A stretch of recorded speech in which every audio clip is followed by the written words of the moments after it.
कानून व्यवस्था के मुद्दा ला लेकर के प्रदेश कांग्रेस डाहरले आज जोन छत्तीसगढ़ बंद के आयोजन करे गिरी से उनमें हालांकि आवश्यक सेवा ला बंद से अलग रखे गिरी से, लेकिन एक बाद भी कांग्रेस कार्यकर्ता मन सब्जी बाजार सहित कुछ अलग अलग फुटकर बाजार में पहुँच के वहाँ के छोटे मोटे कारोबार करने वाला व्यापारी मन से बंद में सहयोग करे के अपील करी। ये मौका में प्रदेश कांग्रेस अध्यक्ष दीपक बैज भी खुद शास्त्री बाजार में अंदर कार्यकर्ता मन संग जाजा करके सब्जी बेचने वाला व्यापारी मन से सहयोग की अपील करी। दीपक बैज के कहना रही से कि यह राज्य सरकार कानून व्यवस्था के मामला में पूरी तरह से फेल हो चुके हैं। युवा वर्ग सहित अलग अलग कर्मचारी वर्ग के लोगन मन अपन मांग ला लेकर के लगातार धरना प्रदर्शन करत हैं। उमन के मांग ऊपर भी विचार नहीं करे जाते।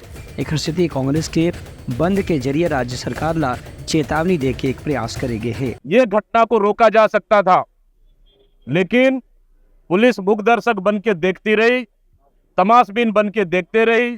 सरकार ने भी स्वीकार किया है, जो गिरफ्तारी हुई है बहुत से निर्दोष लोगों की गिरफ्तारी हुई है और जांच सही ढंग से नहीं हुआ है, कार्रवाई सही ढंग से नहीं हुआ है, गलत कार्रवाई हुई है, सरकार ने माना।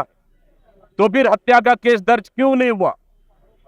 इसलिए इस आंशिक समय में बंद का ऐलान जो कांग्रेस पार्टी ने किया, रायपुर से लेके चाहे जगदलपुर हो, अंबिकापुर हो, रायगढ़ हो, राजनांदगांव, तमाम शहर के छत्तीसगढ़ की जनता में आक्रोश है। बिगड़ती कानून व्यवस्था, अपराधियों का हौसला बुलंद, सरकार की नाकामी, सरकार की विफलता, गृह मंत्री के इस्तीफा और बर्खास्त को लेकर कांग्रेस पार्टी ने जो आह्वान किया, निश्चित रूप से आज पूरी छत्तीसगढ़ सफलतापूर्वक बंद हुआ। इसके लिए मैं छत्तीसगढ़ की जनता, पूरे व्यापारी संघ, सभी लोगों को बहुत बहुत धन्यवाद और आभार करता हूँ।